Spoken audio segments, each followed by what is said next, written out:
আসসালামু আলাইকুম, আমি তানভীর আহমেদ আপনাদের স্বাগত জানাচ্ছি ম্যাথমেটিক্যাল অ্যানালাইসিস ফর কম্পিউটার সায়েন্সের ভিডিও টিউটোরিয়াল সিরিজে। তো গত কিছু লেকচারে আমরা নাম্বার থিওরি নিয়ে আলোচনা করছিলাম।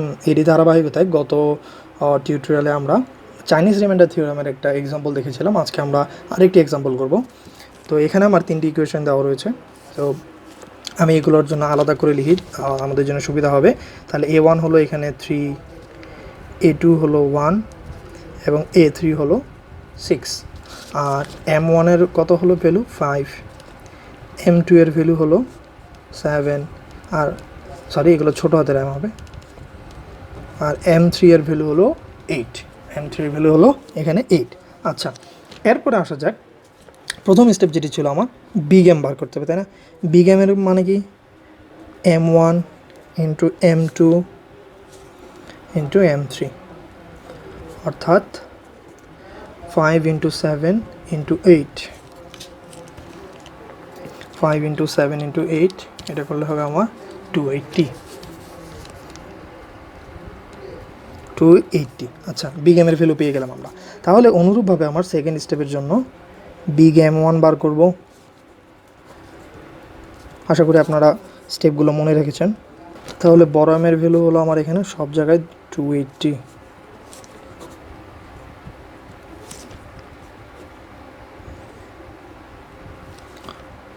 ভ্যালুগুলো জাস্ট আমি বসিয়ে দিচ্ছি। তাহলে 2, 5, এখানে হবে 56, এখানে 4 7 28, তার মানে 40, আর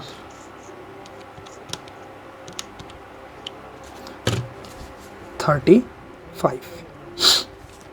তো আমি এখানে বিগ M1 M2 M3 ভ্যালুগুলো পেয়ে গেলাম। এখন আমাকে বার করতে হবে মাল্টিপ্লিকেটিভ ইনভার্সের ভ্যালুগুলো। আচ্ছা, তাহলে থার্ড স্টেপে আমাকে বিগ M1 ইনভার্সটা বার করতে হবে। তো আমরা লিখি থার্ড স্টেপে M1 ইনভার্স, এগুলো লেখা যাবে 56 মোড 56 ইনভার্স হবে। ছোট এমের ভ্যালু হলো M1 ভ্যালু হলো 5, ছোট M1 ভ্যালু হলো 5, অর্থাৎ আমাকে এখানে লিখতে হবে 56 ইন্টু সি মোড 5 দিলে যেন আমার রিমাইন্ডার হয় 1। তাহলে আমি যদি এখানে সি এর ভ্যালু 1-এ বসাই, তাহলে 56কে 5 দিয়ে মোড দিলে অবশ্যই 1 থাকবে আমার।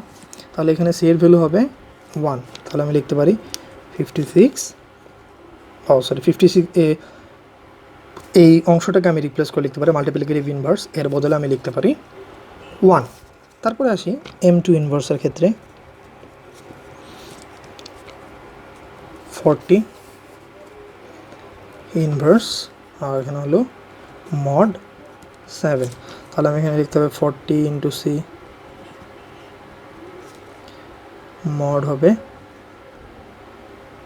7। আচ্ছা, এখানে সি এর ভ্যালু যদি আমি এখানে 40 হবে, এই সি এর ভ্যালু যদি আমি এখানে 3 বসাই তাহলে পাবো কত 120। 120কে যদি আমি 7 দিয়ে মড করি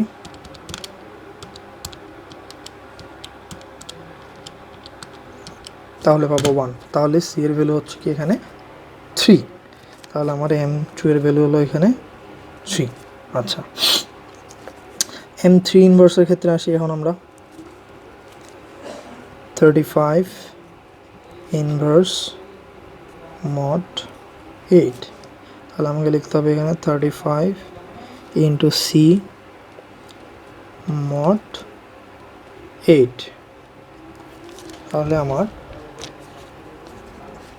সি এর ভ্যালু কত হলে আমার এখানে আমার রিমাইন্ডারটি হবে 1। এখন আমাকে এই যে সি এর ভ্যালুটি যে বার করতে হবে, তাহলে আমাকে 35 ইন্টু সি এর ভ্যালু যদি আমি এখানে 3 ধরি তাহলে হচ্ছে 105। এটাকে ভাগ দিব 8 দ্বারা।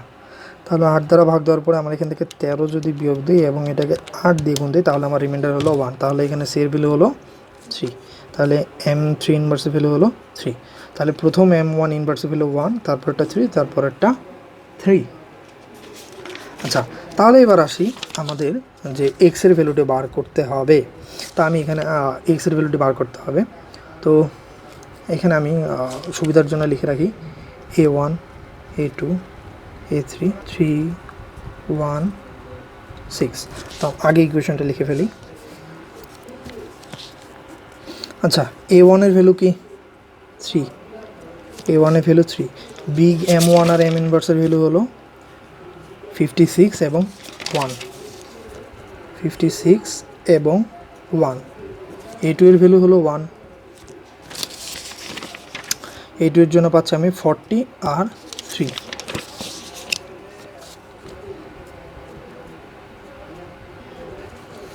এবং A3 অর্থাৎ থার্ড ইকুয়েশনের জন্য পাচ্ছি আমি 6 ইন্টু 35 ইন্টু 3। এই সবগুলোকে আমার একসাথে মোট দিতে হবে। আমার বিগ এম এর ভ্যালু কত ছিল? আমার এখানে বিগ এম এর ভ্যালু ছিল 280, মোট দিতে 280 দ্বারা 3 into 56 into 1 plus 40 into 3 plus 6 into 35 into 3 করলে আসবে 280। এটা করলে আসবে, সরি, এর ক্যালকুলেশন করলে আসবে 918। তো 918কে এখন আমার মোট দিতে হবে 280 দ্বারা, সেটাকে আমার 280 দ্বারা এটা করলে হবে। তাহলে আমাকে এখানে ভাগ দিব 280 দিয়ে, আমাদের ক্যালকুলেটর নিয়ম অনুযায়ী বিয়োগ হবে 3, আবার ইন্টু করবো 280, তাহলে আমার রেজাল্টটি হবে 78। এটি হলো আমার আনসার। তো চাইনিজ রিমাইন্ডার থিওরেমের এই কটি এক্সাম্পল ছিল এই পর্যন্তই। পরবর্তীতে আমরা ফার্মার্স লিটল থিওরেম এবং তার কিছু এক্সাম্পল দেখব। আশা করি আমার সাথেই থাকবেন। ধন্যবাদ।